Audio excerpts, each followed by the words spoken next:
Hello बच्चों, कैसे आप लोग। आज हम लोग क्लास 6 का चैप्टर नंबर 12 यानी कि एक्सरसाइज 12.4 को सॉल्व करने वाले हैं, जिसमें हम लोग देखने वाले हैं कि चतुर्भुज में हम लोग शीर्ष देखेंगे, उसके भुजा देखेंगे और उसके विकर्ण देखने वाले हैं। ठीक है, चतुर्भुज साथ में बहुभुज के बारे में भी हम लोग जानने वाले हैं। ठीक है, जैसे चतुर्भुज में 4 भुजा होता है, बहुभुज में बहुत से भुजा होते हैं। ठीक है, उसी तरह से हम लोग आज देखने वाले हैं। इससे पहले हम लोग का जो वीडियो था 12.3 का, अगर वो वाला वीडियो आप नहीं देखें तो डिस्क्रिप्शन में लिंक है, वहाँ से जाके आप देख सकते हैं। उसके बाद आप 12.4 को देख लीजिएगा। ठीक है, तो चलिए हम लोग शुरू करते हैं। एक्सरसाइज 12.4 यहाँ पर आपको साफ साफ दिखाई दे रहा है कि यहाँ पर एक चतुर्भुज बना हुआ है ABCD। ठीक है, ABCD नाम का एक चतुर्भुज बना हुआ है। इसमें हम लोगों को सबसे पहले शीर्ष देखना है। शीर्ष किसको कहते हैं? जैसे यहाँ पर देखिए A पर आपको एक बिंदु दिखाई दिया होगा, ये बिंदु। ठीक है, शीर्ष कैसे बनता है? जब दो गो भुजा, ये वाला भुजा और ये वाला भुजा जब दो गो भुजा जब एक ही बिंदु पर जब मिलता है, इसी को हम लोग क्या कहते हैं? शीर्ष कहते हैं बच्चों। जैसे देखिए यहाँ पर B में भी एक शीर्ष आ गया, C में उसी तरह शीर्ष आया और D में भी शीर्ष आया। इसी तरह हम लोग कह सकते हैं कि चतुर्भुज में कितने शीर्ष हैं? 4 शीर्ष हैं। समझ में आया?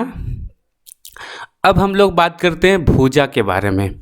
ठीक है, देखिए ये A से लेकर B तक जो लकीर बना हुआ है, इसको हम लोग क्या कहते हैं? भुजा कहते हैं। और B से लेकर C तक जो ये लकीर बना हुआ है, इसी को भी हम लोग भुजा कहते हैं। यह पहला भुजा, ये दूसरा और ये तीसरा और ये चौथा भुजा। यानी कि चतुर्भुज में कितने भुजा होते हैं? 4 भुजा होते हैं। अब हम लोग देखने वाले विकर्ण। ठीक है, बात करते हैं पहला विकर्ण, जो हम लोग का A और C के बीच विकर्ण बनेगा। पहला विकर्ण A और C के बीच बना, यह पहला विकर्ण हुआ। और फिर बनेगा B और D के बीच, यह दूसरा विकर्ण। ठीक है, यानी कि चतुर्भुज में कितने विकर्ण होते हैं? 2 विकर्ण होते हैं, A से C के बीच और B से D के बीच। ठीक है, तो विकर्ण कितने होते हैं? 2 होते हैं बच्चों। अब चलते हैं नेक्स्ट हम लोग का है पंचभुज, जिसको इंग्लिश में पेंटागन कहते हैं। 5 भुजाओं से बनी बहुभुज को पंचभुज कहते हैं। ये कितना भुजा से बना होता है? 5 भुजाओं से बनी बहुभुज को पंचभुज कहते हैं। तो सबसे पहले यहाँ पर हम लोग शीर्ष देखेंगे कि इसमें कितना गो पंचभुज में कितना गो शीर्ष है। तो देखिए गिनते हैं। पहला ये पहला शीर्ष, दूसरा, तीसरा, चौथा, पांचवा, यानी कि कितना शीर्ष है? 5 शीर्ष है बच्चों। ठीक है, तो भुजा कितने होंगे? भुजा भी हम लोग का 5 होगा। शीर्ष जितना है भुजा भी उतना ही होगा। ठीक है, अब देखिए बच्चों, अब हम लोग देखने वाले हैं विकर्ण कितना है? पंचभुज में कितना को विकर्ण है? तो सबसे पहले देखिए पहला विकर्ण जो है हम लोग का, पहला विकर्ण A से लेकर D, A और D के बीच बिना, ये पहला विकर्ण। फिर दूसरा विकर्ण देखिए A से लेकर C। इसी तरह हम जैसे बना रहे आप भी अपनी कॉपी में बनाइए। A से पहले D तक बनाइए, A से D, फिर A से C, ये 2 गो विकर्ण हुआ। अब तीसरा विकर्ण देखिए B से, ये B बिंदु से लेकर E बिंदु तक। पहले A बिंदु, A से लेकर D, फिर A से लेकर C, फिर B से लेकर E बिंदु तक आप बनाइए विकर्ण। ठीक है, उसके बाद B बिंदु का यहाँ पर B से लेकर D तक आप क्या करिए? मिला दीजिए। ये हो गया। अब हम लोग क्या करेंगे? C बिंदु को लेंगे। पहले A बिंदु से हम लोग विकर्ण टाने, फिर B बिंदु से अब C बिंदु को लेते हैं। C बिंदु से विकर्ण टानेंगे, C को इससे मिला देंगे। ठीक है, C को इससे मिला देंगे। अब टोटल बताइए, अब विकर्ण कितना हुआ? विकर्ण टोटल हुआ 5। कितना विकर्ण हुआ? 5 विकर्ण हुआ बच्चों। ठीक है, पंचभुज में 5 शीर्ष है, 5 भुजा है और 5 विकर्ण है, ये याद रखिएगा। नेक्स्ट टॉपिक है हम लोग का षष्ठभुज, जिसको इंग्लिश में हेक्सागोन कहते हैं। 6 भुजाओं से बनी बहुभुज को क्या कहते हैं? षष्ठभुज कहते हैं। अब हम लोग इसमें शीर्ष देखेंगे। यह पहला शीर्ष, ये दूसरा, तीसरा, चौथा, पांचवा और ये छठा शीर्ष। ठीक है, यानी कि षष्ठभुज में कितना गो शीर्ष है? 6 गो शीर्ष है बच्चों। अब हम लोग बात करने वाले हैं भुजा। ठीक है। शीर्ष कितना है 6 गो, तो भुजा भी कितना होगा 6 गो होगा। जैसे ए से लेकर बी भुजा, बी से लेकर सी, सी से लेकर डी, डी से लेकर ई और ई से लेकर एफ, एफ से लेकर ए, यानी कि 1 2 3 4 5 6। ठीक है। अब भुजा की तो बात हो गई, शीर्ष और भुजा एकदम आसान है। अब देखिए विकर्ण, अब विकर्ण हम लोग ये करते हैं। सबसे पहले हम लोग ए बिंदु, ठीक है, ए बिंदु से हम लोग विकर्ण टानेंगे। देखिए इस तरह से ए बिंदु से हम लोग ई तक विकर्ण टाने, ए बिंदु से ई तक, पहले मिलाइए ए से ई तक। उसके बाद देखिए दूसरा विकर्ण ए से लेकर डी तक, ठीक है, ये ए से लेकर ई पहला और ये दूसरा। हम जिसे बना रहे हैं आप भी कॉपी में ठीक उसी प्रकार बनाइए। ए से लेकर फिर सी तक हो गया, ये 3 1 2 3 विकर्ण बना लिए। अब हम लोग क्या करेंगे, बी बिंदु, बी बिंदु को लेंगे। ठीक है, ए बिंदु को फर्स्ट लिए, फिर बी बिंदु, बी बिंदु से हम लोग मैच करेंगे एफ को, बी बिंदु से किसको मैच करेंगे एफ को। ठीक है। अब दूसरा विकर्ण बी से लेकर ई को मिलाएंगे। अब तीसरा विकर्ण बी से लेकर डी को मिलाएंगे। ठीक है।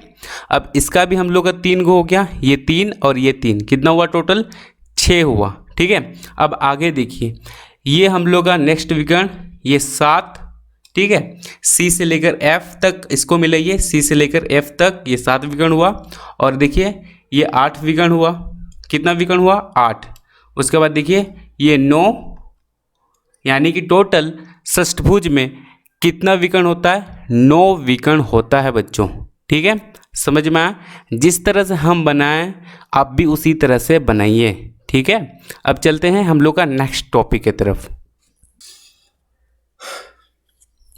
हम लोग का जो नेक्स्ट टॉपिक है वह सप्तभुज है, यानी कि हेप्टागोन इसको इंग्लिश में कहते हैं। 7 भुजाओं से बनी बहुभुज को सप्तभुज कहते हैं। इसमें कितना गो भुजा होगा पता है, 7 गो होगा। शीर्ष कितना होगा 7 गो होगा, बताने की कोई ज़रूरत नहीं है। जैसे देखिए पहला शीर्ष हुआ, ये दूसरा, ये तीसरा, चौथा, 5वां, 6ठा और ये 7वां। कितना शीर्ष है बताइए 7 गो शीर्ष है, तो डायरेक्ट लिख देते हैं 7 शीर्ष है। अब भुजा कितना है, भुजा भी 7 होगा। अब हम लोग को देखना है क्या, विकर्ण देखना है बच्चों कि सप्तभुज में विकर्ण कितना गो होगा। ठीक है। तो देखिए पहला जो विकर्ण होगा वो ए से लेकर एफ तक का होगा। ठीक है, इसको मिलाइए मेरे साथ। फिर दूसरा विकर्ण होगा ए से लेकर ई तक, फिर तीसरा विकर्ण होगा ए से लेकर डी, और ये चौथा विकर्ण होगा ए से लेकर सी तक। ए का काम खत्म। अब हम लोग बी बिंदु पर आते हैं। ये जो बी बिंदु है इस बी बिंदु के पर आते हैं। ठीक है। अब बी बिंदु से हम लोग मिलाएंगे, देखिए इस तरह से बी को जी से मिलाएंगे यानी कि 4, और ये 5, बी को एफ से मिलाएं 5, और ये 6, बी को ई से मिलाएं 6, फिर बी को हम लोग डी से मिलाएं 7। कितना विकर्ण हुआ, अभी तक 7 विकर्ण हो चुका है। ठीक है। जैसे हम मिला रहे हैं उसी तरह से मिलाइए। पहले ए बिंदु का जितना भी पॉइंट है सबको मिलाइए, फिर वी बिंदु आए, बी बिंदु का पॉइंट पहले जी से मिलाइए, फिर एफ से, फिर ई से, फिर डी से। अब उसके बाद हम लोग मिलाते हैं सी बिंदु में आते हैं। ठीक है। सी से पहले इसको मिलाएंगे, फिर इसको, फिर इसको और फिर इसको। ठीक है। देखिए सी बिंदु पर आ गए हम, सबको सी बिंदु में आइए। सी बिंदु में आए, सी से पहले मैच करेंगे जी को, फिर सी से हम लोग टानेंगे एफ, फिर सी से ई। यहाँ तक समझ में आ गया। इसमें भी 4 हम लोग का विकर्ण हो गया। फिर हम लोग का नेक्स्ट डी से जी को मिलाएंगे, फिर डी से एफ को मिलाएंगे, फिर ई से, ई बिंदु से हम लोग जी को मिलाएंगे, यानी कि टोटल विकर्ण हो गया 14। कितना को विकर्ण हुआ 14 को विकर्ण हुआ, यानी कि सप्तभुज में कितना विकर्ण होता है 14 विकर्ण, याद रखिएगा। अब नेक्स्ट हम लोग का जो टॉपिक है नेक्स्ट है अष्टभुज।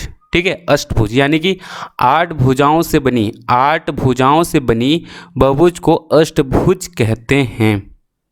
इसमें कितना शीर्ष होगा 8 होगा, और भुजा भी कितना होगा 8 होगा।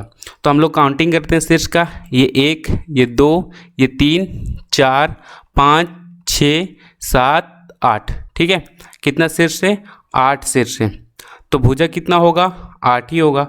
अब हम लोग देखते हैं विकर्ण कितना होगा, अष्टभुज में कितना को विकर्ण होगा। ठीक है, तो देखिए सबसे पहले ए बिंदु से हम लोग खींचेंगे, ये वाला जो ए बिंदु है यहाँ से पहले हम लोग खींचेंगे, ठीक है।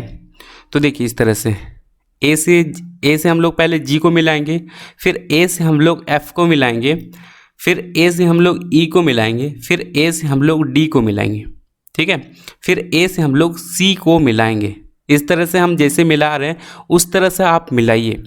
अब ए बिंदु से हम लोग जी को मिलाएं, ए बिंदु से एफ को, ए से ई को, ए से डी को और ए से सी को मिलाएं। यहाँ तक हो जाने के बाद अब हम लोग बी बिंदु में आते हैं, ठीक है। अब देखिए कैसे मिलाना है। बी से हम लोग एच को मिलाएंगे, बी से हम लोग जी को मिलाएंगे, बी से हम लोग एफ को मिलाएंगे, बी से हम लोग ई को मिलाएंगे और बी से हम लोग डी को मिलाएंगे, ठीक है। बी का काम खत्म। अब हम लोग आते हैं सी बिंदु में। अब सी से हम लोग पहले किसको मिलाएंगे, सी से एच को मिलाएंगे, फिर सी से जी को मिलाएंगे, फिर सी से एफ, फिर सी से ई को मिलाएंगे। तो सी का काम खत्म हो चुका है। अब आते हैं हम लोग डी बिंदु में, ये डी बिंदु, ठीक है। डी से हम लोग मिलाते हैं सबसे पहले एच को, फिर मिलाएंगे जी को, फिर मिलाएंगे एफ को। यहाँ पर भी हम लोग 4 विकर्ण हो चुका है, तो डी हम लोग का ख़त्म। अब हम लोग आते हैं ई बिंदु पर। ई से हम लोग मिलाएंगे एच को, फिर ई से मिलाएंगे जी को, ठीक है। यानी कि हम लोग का टोटल हो चुका है। देखिए अब जितना भी बिंदु है सब में 1 2 3 4 को विकर्ण है, सब में देखिए, सब में ध्यान दीजिए कि ए बिंदु में, ए पॉइंट में भी 1 2 3 4 को विकर्ण बना हुआ है, इसमें भी 4, ठीक है, 4 की 5, 1 2 3 4 5, सॉरी इसमें 5 बना हुआ है, ठीक है, 5 बना हुआ है। जिसमें 5 बना हुआ है वो कंप्लीट है, जिसमें 4 बना हुआ है उसको पूरा करना है। देखिए फिर F से H को मिला दिए, यानी कि टोटल विकर्ण जो हुआ हम लोग का 20 गो होगा, ठीक है। कितना होगा, 20 गो। अष्टभुज में कितना विकर्ण होता है, 20 विकर्ण होता है। समझ में आया। देखो बच्चों, प्रश्नावली 12.4 रिक्त स्थानों की पूर्ति कीजिए जिससे कथन सत्य हो। एक पंचभुज के विकर्ण की संख्या कितनी होती है, 5 होती है, ठीक है। हम आपको पंचभुज के बारे में बताएं। ये देखिए ये हम लोग का पंचभुज है, इसमें हम लोग कितना को विकर्ण है, 5 गो विकर्ण है, ठीक है। ये पहला विकर्ण और ये दूसरा विकर्ण। जो विकर्ण है ये एक बिंदु से ये दूसरे बिंदु तक मिलती है। देखिए पहला बिंदु से दूसरा बिंदु, तीसरा 1 2 3 4 और फिर ये हो गया 5। कितना हुआ, 5 गो। तो हम लोग का विकर्ण कितना होगा, 5। एक पंचभुज में विकर्णों की संख्या 5 होती है। अब बताना है कि आकृति 1 में, आकृति 1, ठीक है, इसमें समकोण त्रिभुजों की संख्या कितनी है। समकोण का मतलब 90 डिग्री। जैसे यहाँ पर हम देखिए एक त्रिभुज बना है ABC और ये बी कोण जो है वो 90 डिग्री का है। उसी तरह हम लोग को बताना है कि यहाँ पर कौन कौन सा कोण जो है वो 90 डिग्री का है, ठीक है। तो सबसे पहले देखिए हम लोग AEB इसको लेते हैं। यहाँ पर हम लिखते हैं कोण AEB, ठीक है। ये हम लोग 90 डिग्री का है, यह पहला कोण। उसके बाद AEC, ये वाला कोण AEC, तो लिखिए कोण AEC, ये भी 90 डिग्री का है। और फिर हम लोग का देखिए ये वाला कोण हो गया, ये वाला कोण हो गया, ये वाला भी कोण हो गया। अब हम लोग यहाँ से लेंगे ADC, अब तीसरा ADC, अब चौथा BDC, ठीक है, चौथा BDC। 4 को कोण, यानी कि यहाँ पर कितना को समकोण त्रिभुज बन रहा है, 4। तो यहाँ पर हम लोग लिखेंगे 4, ठीक है। AEB, AEC, ADC और BDC, ये 4 हो गया। इसको अपनी कॉपी में लिख लीजिए। तो देखिए बच्चों, अब तीसरा नंबर है 180 डिग्री से बड़ा और एक संपूर्ण कोण से छोटा कोण एक क्या कहलाता है, ठीक है। तो 180 डिग्री से बड़ा, यानी कि देखिए यहाँ पर हम बता रहे हैं 180 डिग्री से बड़ा और संपूर्ण कोण, ठीक है, संपूर्ण का मतलब होता है 360 डिग्री। इसके बीच में जो भी कोण आएंगे, जैसे आएगा आपका 180 या तो 190, ठीक है, 180 और 360 के बीच में आता है। फिर 230 ये भी आता है, ठीक है। तो ये बीच वाले कोण को हम लोग क्या कहेंगे, तो इसको हम लोग कहेंगे प्रतिवर्ती कोण। क्या कहेंगे, प्रतिवर्ती। यहाँ पर हम नीचे में लिख दे रहे हैं, आप यहाँ पर लिख लीजिए, ठीक है। प्रतिवर्ती, प्रतिवर्ती प्रतिवर्ती कोण कहलाता है। प्रतिवर्ती कोण 180 से बड़ा और संपूर्ण कोण से छोटा कोण को हम लोग क्या कहते हैं? प्रतिवर्ती कोण कहलाता है। ठीक है, ये आप कॉपी में लिख लीजिएगा। अब 4 नंबर का क्वेश्चन देखिए, एक समलंब चतुर्भुज में सम्मुख भुजाओं का एक युग्म क्या होता है? एक समलंब चतुर्भुज, समलंब चतुर्भुज के बारे में बताया ना। देखिए इस तरह का समलंब चतुर्भुज, इसको हम लोग समलंब चतुर्भुज कहते हैं। देखिए ये समलंब चतुर्भुज, ठीक है। तो इसमें एक युग्म हम लोग का क्या होता है? ये वाला जो पेयर है, ये वाला लाइन ए बी और डी सी हम लोग का क्या होता है? समांतर होता है। जब हम लोग इसको परस्पर जब आगे बढ़ाते हैं तो ये लाइन एक दूसरे को टच नहीं करती, एकदम परस्पर आगे बढ़ती जाती है। ठीक है, तो एक युग्म हम लोग का क्या होता है? समांतर होता है। तो इसका जो आंसर होगा बच्चों, ठीक है, इसका क्या आंसर क्या होगा? समांतर। यहाँ पर हम लिख दे रहे हैं, आप यहाँ पर लिख लीजिएगा। ठीक है, जगह कम है इसलिए हम यहाँ पर लिख दे रहे हैं समांतर, समय का मांतर। ठीक है, ये समांतर लिखिएगा, समझ में आया? 4 नंबर का आंसर। अब देखिए ये 5 नंबर, एक त्रिभुज में विकर्ण की संख्या। ठीक है, अब हम लोग को बताना है कि विकर्ण की संख्या त्रिभुज में कितनी है। सबसे पहले देखिए एक त्रिभुज हम लोग बनाते हैं इस तरह से।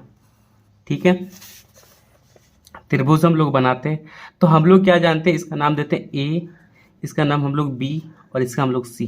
ठीक है, हम लोग क्या जानते हैं? हम लोग ये जानते हैं कि जब भी हम लोग विकर्ण बनाते हैं तो ये एक शीर्ष बिंदु से शीर्ष बिंदु तक हम लोग का विकर्ण बनता है ना। तो यहाँ पर तो देखिए बीच में तो यहाँ पर विकर्ण नहीं बनेगा क्योंकि ये तो शीर्ष बिंदु नहीं है। जैसे हम यहाँ पर एक आयत बनाते हैं, ठीक है, ये आयत बनाए, ये हम लोग का शीर्ष बिंदु है, ये हम लोग का शीर्ष बिंदु है, ये भी हम लोग का शीर्ष बिंदु है, ये भी हम लोग का शीर्ष बिंदु है। तो शीर्ष बिंदु से लेकर शीर्ष बिंदु तक, यानी कि ये पॉइंट से लेकर ये पॉइंट तक, ये यहाँ पर हम लोग इस तरह से विकर्ण बनता है। यहाँ पर तो कोई विकर्ण नहीं है, यहाँ पर जो हम लोग का पॉइंट है, ठीक है, जो बिंदु है, इस बिंदु से लेकर इस बिंदु तक हम लोग का पहले से एक विकर्ण बना हुआ है, यहाँ से पहले से बना हुआ है, यानी कि एक्स्ट्रा यहाँ पर कोई और विकर्ण नहीं बन सकता। तो इसका जो आंसर हो जाए, एक त्रिभुज में विकर्णों की संख्या कितना होगा? 0 होगा। ठीक है, त्रिभुज में कोई भी विकर्ण नहीं बन सकता। अब देखिए, अब हम लोग का 6 नंबर, एक त्रिभुज कितनी 3 भुजाओं असमान हो। ठीक है, एक त्रिभुज में तीनों भुजाएं अगर असमान हो तो उसे क्या कहते हैं? विषम बाहु त्रिभुज। क्या कहते हैं बच्चों? विषम बाहु त्रिभुज, जिसका तीनों भुजा का जो लंबाई होगा वो अलग अलग होगा। ठीक है, तो विषम विषम बाहु, ठीक है, विषम बाहु, यहाँ पर हम अच्छा से लिख देते हैं। देखिए विषम बाहु। तो देखिए बच्चों 6 नंबर के बाद अब 7 नंबर, आकृति 2 में त्रिभुजों की संख्या हम लोग को देखना है। ये जो आकृति 2 है, ठीक है, देखिए आपका बुक में आकृति 2 दिया हुआ है। ठीक है, इसमें हम लोग को त्रिभुज गिनना है कि इसमें कितना ठो त्रिभुज है। ठीक है, तो चलिए हम लोग काउंटिंग करना स्टार्ट करते हैं। तो देखिए बच्चों, सबसे पहले हम लोग त्रिभुज देखेंगे, सबसे बड़ा वाला। ठीक है, ए बी सी, मेरे साथ आप लिखिएगा। त्रिभुज हम लोग सबसे पहले लिखेंगे ए बी सी, ये पहला त्रिभुज। ठीक है, अब उसके बाद देखिए ए डी ई, ये दूसरा त्रिभुज, त्रिभुज ए डी ई। अब उसके बाद हम लोग तीसरा देखेंगे, त्रिभुज डी ई एफ, ये वाला डी ई एफ, त्रिभुज डी ई एफ, ये हम लोग का तीसरा हो गया। अब चौथा देखिए त्रिभुज डी ई सी, ये वाला डी ई सी। ठीक है, तो हम लोग का हो गया कितना? 4, त्रिभुज डी ई सी। अब इसके बाद हम लोग नीचे लिखते हैं, उसके बाद डी ई सी के बाद आगे देखिए त्रिभुज डी एफ बी, त्रिभुज डी एफ बी, ये भी होगा। तो लिखिए त्रिभुज डी एफ बी, हो गया। अब उसके बाद त्रिभुज डी सी एफ, ये भी होगा। त्रिभुज डी सी एफ। कितना हुआ 1 2 3 4 5 6। ठीक है, अब देखते हैं और कितना बनने वाला है। डी सी एफ हो गया। अब डी सी बी, ये बड़ा वाला डी सी बी। ठीक है, त्रिभुज डी सी बी। अब उसके बाद और देखिए क्या बनेगा, त्रिभुज ए डी सी, त्रिभुज ए डी सी। तो यहाँ पर लिखिए त्रिभुज ए डी सी, 8 वो बन गया। अब देखते हैं और कितना बनता है। फिर उसके बाद त्रिभुज होगा एफ ई सी, त्रिभुज एफ ई सी, एफ ई सी। ठीक है, अब उसके बाद त्रिभुज और एक बन रहा है, हम लोग देख पा रहे हैं F D C, F D C. ठीक है, एफ डी सी। कितना डो बना 1 2 3 4 5 6 7 8 9 10। टोटल यहाँ पर हम लोग कितना भरेंगे, आकृति 2 में त्रिभुजों की संख्या कितनी है 10 है, तो यहाँ पर आप कितना भरिएगा 10। ठीक है, समझ में आया। चलिए इसको आप कॉपी में भी लिख सकते हैं। ठीक है, अगर आपको यहाँ पर ढूंढने में प्रॉब्लम होता है तो आप इस तरह से रफ में भी आप इस तरह से ढूंढ सकते हैं। समझ में आया। चलिए देखिए बच्चों 8 नंबर। ठीक है, किसी बहुभुज में भुजाओं की न्यूनतम संख्या होती है। ठीक है, कोई सा भी बहुभुज हो उसमें न्यूनतम कम से कम कितनी भुजाएं होती है, तो यहाँ पर 3 भुजाएं। किसमें, त्रिभुज में। देखिए 1 2 3, कम से कम त्रिभुज में ही 3 भुजा होती है, क्योंकि चतुर्भुज में 4 भुजा होता है। ठीक है, और पंचभुज में तो 5 भुजा होता है, आप जानते हैं, भली बात है। अब देखिए अब 9 नंबर, एक त्रिभुज में कोणों की माप 30 डिग्री 60 डिग्री, 30 डिग्री 60 डिग्री और 90 डिग्री है, तो ये त्रिभुज डैश है। तो देखिए 30 और 60 को जब जोड़ेंगे तो कितना आएगा 90 आएगा। तो यहाँ भी 90 और यहाँ भी 90, यानी कि कौन सा त्रिभुज बनेगा, यानी कि कौन सा त्रिभुज है, समकोण त्रिभुज। तो यहाँ पर लिखिएगा समकोण, क्या लिखिएगा, समकोण। ठीक है, चलिए अब इसके बाद हम लोग का 10 नंबर है, चतुर्भुज ए बी सी डी, चतुर्भुज ए बी सी डी के डैश भाग में बिंदु P स्थित है। ये जो P है वो अंदर में स्थित है। अंदर में तो क्या बोलेंगे, अभ्यंतर। अगर बाहर में होता तो बाह्य भाग। ठीक है, तो अंदर में है तो इसको हम लोग यहाँ पर क्या भरेंगे, अभ्यंतर। तो यहाँ पर लिखिए अभ्यंतर, हम लिख दे रहे हैं अभ्यंतर। ठीक है, इस तरह से समझ में आया। चलिए अगर वीडियो अच्छा लगा तो वीडियो को जरूर लाइक कीजिए, अपने दोस्तों को शेयर कीजिए। मिलते हैं नेक्स्ट वीडियो में। आज के लिए बस इतना ही। जय हिंद, जय भारत।